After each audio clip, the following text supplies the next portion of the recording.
Noticias está con nosotros los congresistas Natalie Condori, primera vicepresidenta del Congreso, miembro de la bancada de Dignidad y Democracia, y Martín Belaúnde Moreira, bancada Solidaridad Nacional.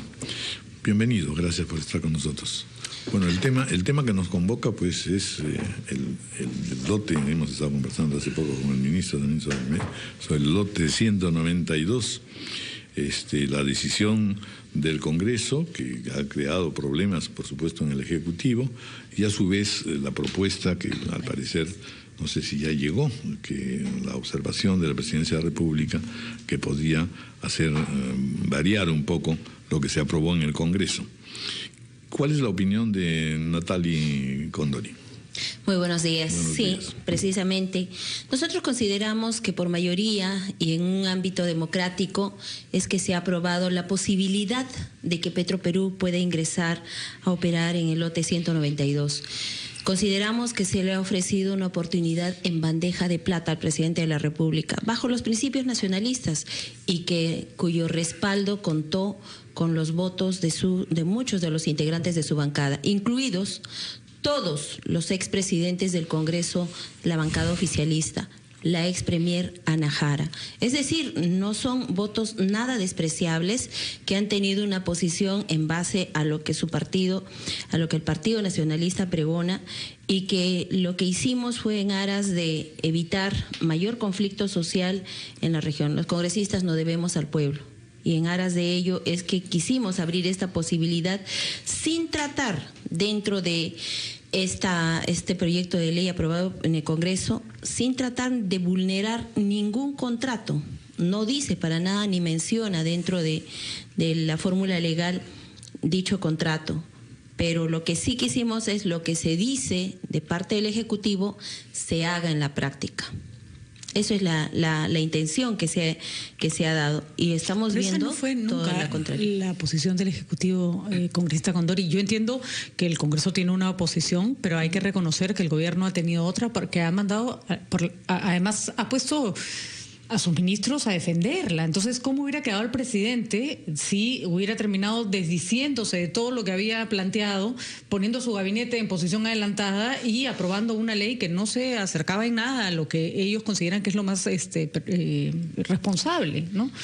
Así es. O sea, puede haber discrepancia entre Ejecutivo y Congreso, pero lo que no puede pasar es que el Ejecutivo se contradiga a sí mismo todos los días. El presidente tiene esa facultad de poder promulgar una norma o también poder observarla. Nosotros somos respetuosos de ellos, pero en aras de que se ha tomado todo este tiempo diciendo él que lo iba a analizar, nosotros consideramos que podía haberlo promulgado. Pero en todo caso, esto ya ahora está en manos del Congreso.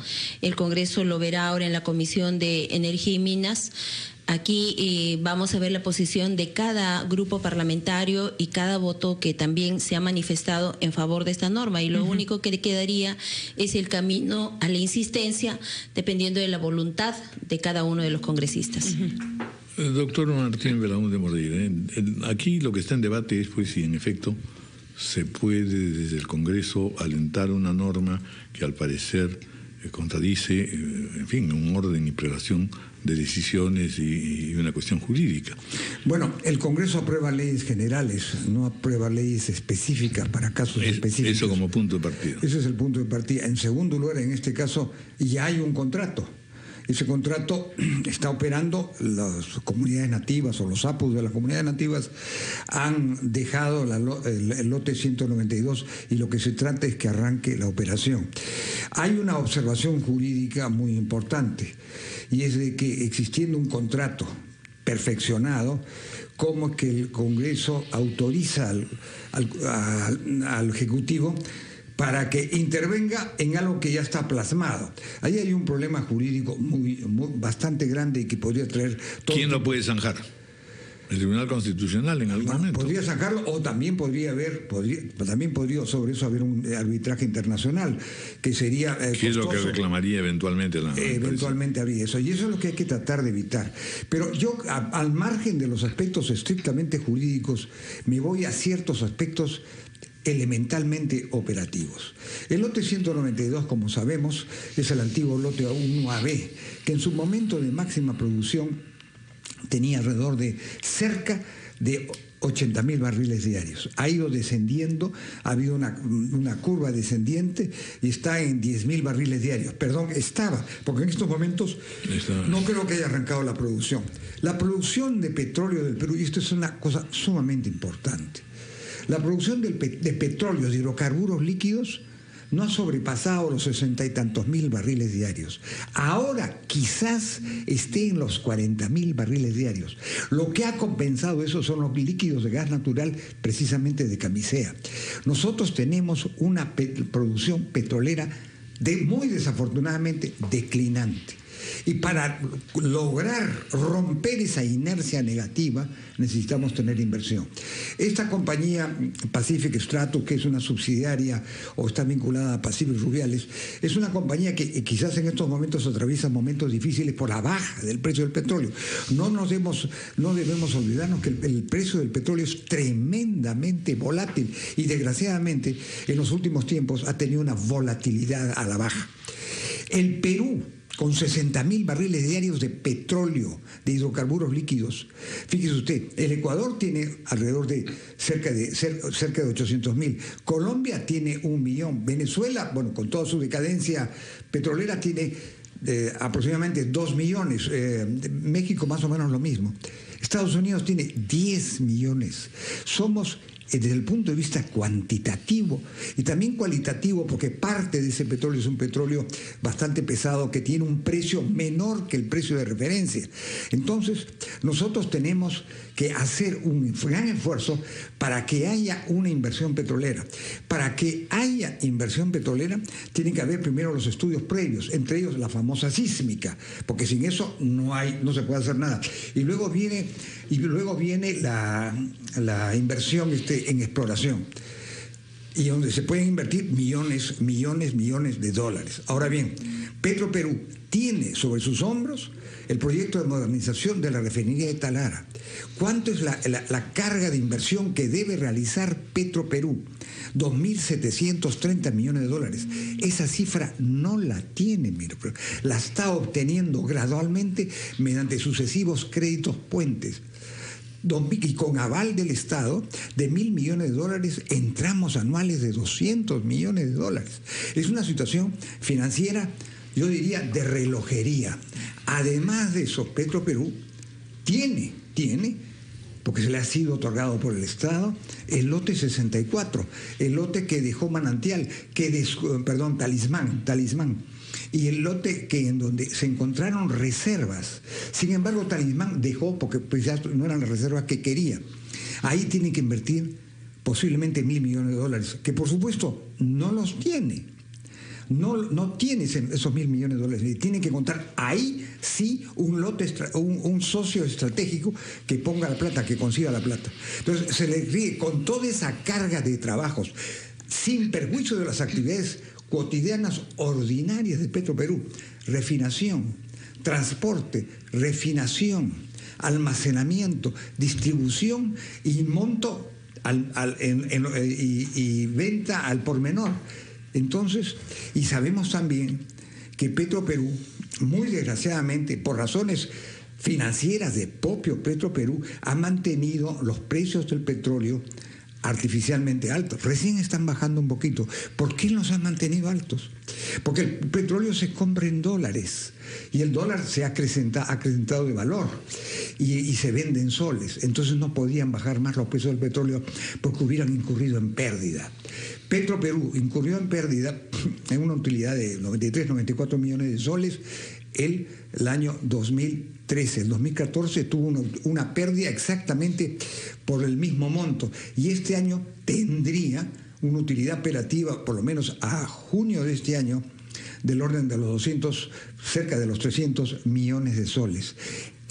Petroperú tiene una situación financiera, no diría catastrófica, porque no lo es, y cumple su función de refino y distribución, pero sí ajustada.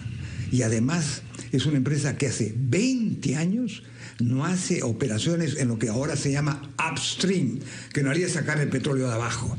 Bueno, eso no lo hace hace 20 años, ¿no? Vamos a hacer una pausa, 8:50.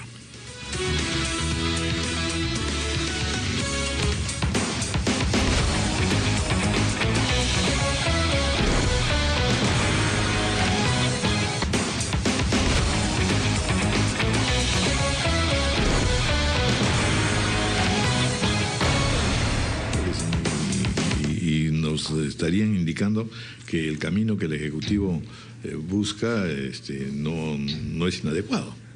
¿Qué nos puede decir al respecto? Lo que hay que buscar es aquí un punto medio de solución. Tenemos que hacerlo por la población. Nuevamente estamos viviendo un escenario en lo que concierne al sector energía y minas, en el manejo de los recursos de todos los peruanos.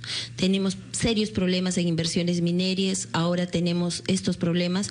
¿Por qué? Precisamente vemos un Estado que tiene a su cargo FONAFE y que a su cargo también está Petroperú, el cual se dice ser ineficiente, el cual se dice no tener los especialistas, el cual se dice no tener el presupuesto correspondiente o los recursos para asumir esta responsabilidad.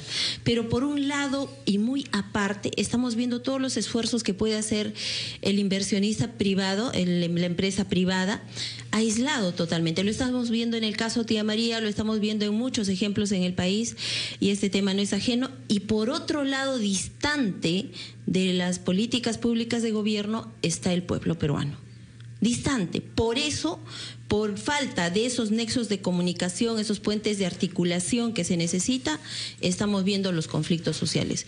Y desde ya, o sea, Loreto es en cualquier momento ahorita un tema sensible, pero hay que entender que el petróleo no es solo de Loreto, es de todos los peruanos, es un recurso estratégico de todos los peruanos. Sí, y las cosas no se hacen bien, entonces terminamos en estos puntos de inflexión, y lo que como Congreso corresponde es buscar un punto intermedio para buscar la solución. ¿Cuál sería ese punto intermedio? Porque entre el argumento técnico que ha esbozado el congresista Belaúnde de Moreira y la postura que tiene una carga política, no se puede esconder en lo que pide, por ejemplo, Iquitos y lo que ha planteado el Congreso para que Perú participe, debe haber un punto medio.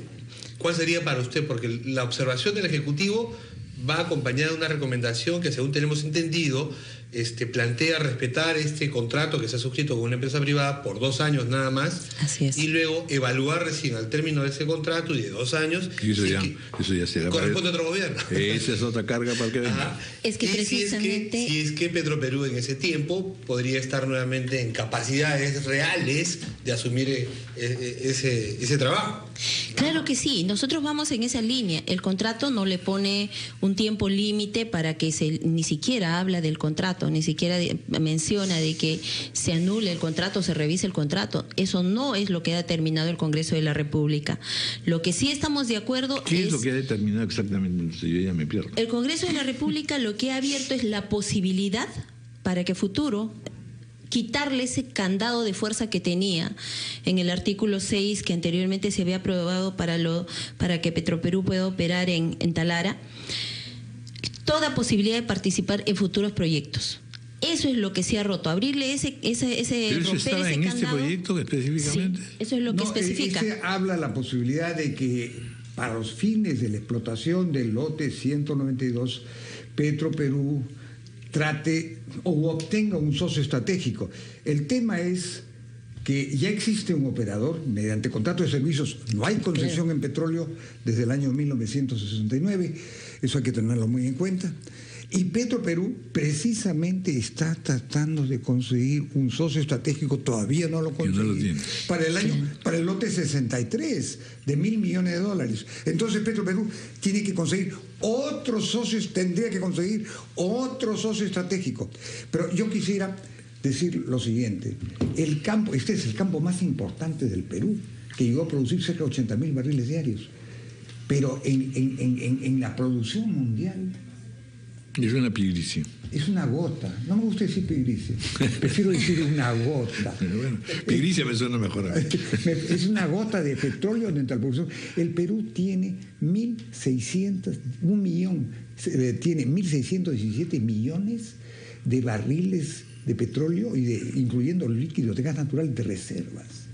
La cifra mundial es esa misma cifra, pero en billones. Bueno, por eso. ¿Y entonces qué va a hacer Talara? ¿Qué va a refinar Talara si no tenemos? Lo que importemos, ¿y a qué precio? Sí, Talara refina lo que se produce alrededor de Talara, que es un yacimiento, son un conjunto de yacimientos muy antiguos, pero no refina ese petróleo, porque ese petróleo se vende. ¿Por qué? Porque ese petróleo es muy pesado y la refinería de Talara no está en condiciones. Entonces, lo que se hace es se obtiene el dinero, Y el Perú es un país deficitario en petróleo. Y con ese dinero se compra petróleo más ligero. De la conversación, pues vamos deduciendo lo que también es un viejo debate, en el sentido que nosotros tenemos una debilidad con respecto a la producción del petróleo. Estructural, diría yo. De acuerdo.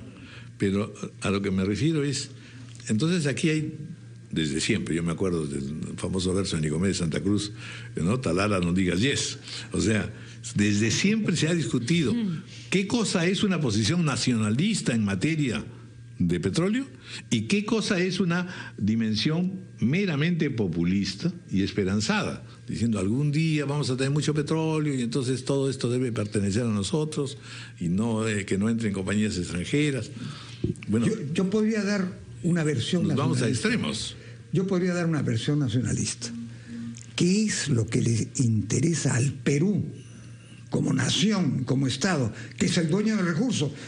Natalie y yo estamos totalmente de acuerdo. Yo jamás propiciaría un cambio de sistema sobre quién es el dueño, el originario del recurso. Jamás lo haría. Pero, ¿qué es lo que le interesa al Perú? Producción. ¿Qué es lo que le interesa al Perú? Regalías. ¿Qué es lo que le interesa a Loreto? Cano. Quien produzca el petróleo lo tiene que producir en la forma más eficiente posible, compatible con la protección ambiental y obviamente con todo el cumplimiento de las leyes laborales. Ahí también hay un problema serio de remediación de pasivos ambientales. Alguien tiene que hacer esos pasivos ambientales y ahí hay una gran discusión, ¿no? Para ir concluyendo con lo que estaba yo refiriéndome, es precisamente que todos los peruanos debemos saber de qué se trata a fondo esta ley que por insistencia esperamos aprobarla en el Congreso de la República. Es precisamente, y va de la mano con el discurso del propio presidente de la República y los ministros de Estado, no cerrar la posibilidad de que Petroperú mañana, más tarde, pueda operar el lote 192, solo o con asociados, porque se necesita hacerlo. Así como la empresa privada va a utilizar también socios estratégicos para invertir en esta zona, de la misma forma Petroperú está en esa capacidad, pero no aprobar esta norma es más bien quitarle toda posibilidad a Petroperú a futuro para que pueda intervenir en este proceso del lote 192. Eso es claramente lo que se pretende, don Raúl. Estamos conscientes de que aquí vamos a tener que nuevamente hacer los esfuerzos con los distintos grupos parlamentarios para que por insistencia se apruebe. Y lo que sí esperamos, señales claras del Poder Ejecutivo, para que no quede en la letra de fortalecer Petroperú y no como lo estamos viendo ahora. Ya tenemos conocimiento de que se quieren despedir a los gerentes de explotación y exploración. Es decir, poco a poco, orgánicamente, ir debilitando a Petroperú. Y eso no conlleva con el discurso que va de la mano con el Poder Ejecutivo. Si realmente se quiere fortalecer Petroperú, también hacerlo en la práctica, no lapidar. Bueno, lamentablemente el tiempo nos gana, congresista. 9:03. Petroperú es del Perú. El Perú no es de Petroperú. Muy bien, muchas gracias. Son las 9:03, hacemos la pausa.